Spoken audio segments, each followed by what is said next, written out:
All right, let's talk about something that is, without a doubt, a huge deal for any parent planning an international move.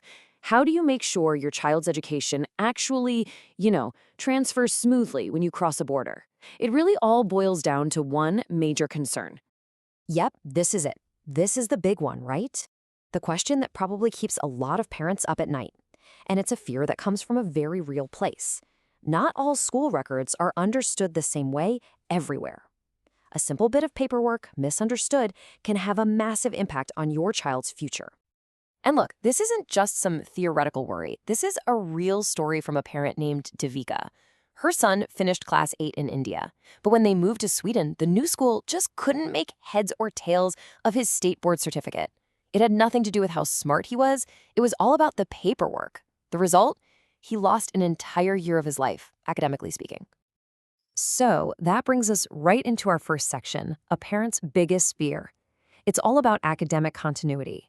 And let's be honest, this fear is completely justified. When you move, that new school is basically trying to figure out, is the school board legit?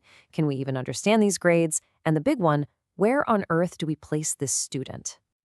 And the impact if they can't get clear answers?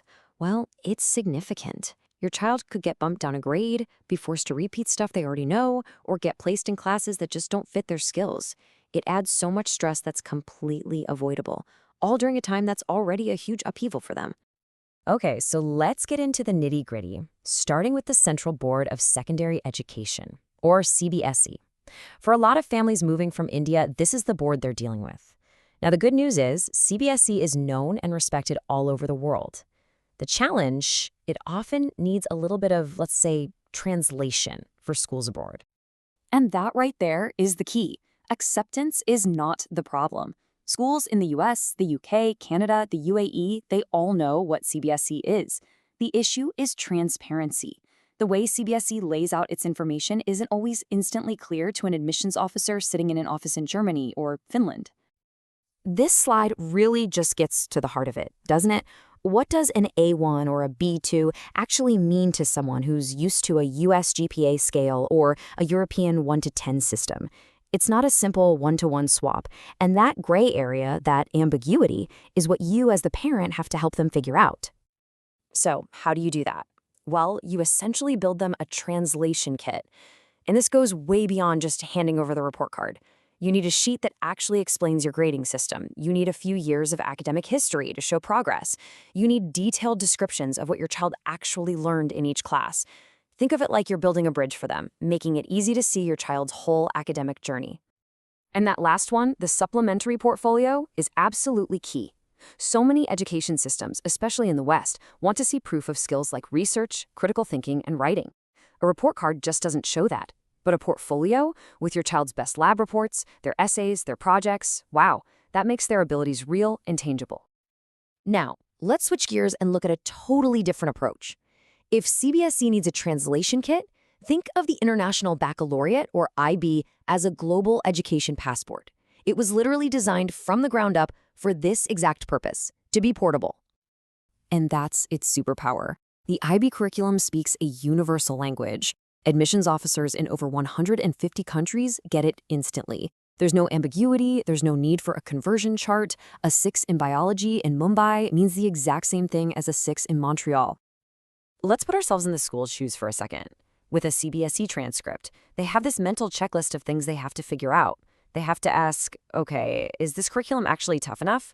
How do these grades work? What skills does this kid really have? But with an IB transcript, it's a totally different story. All those questions are already answered.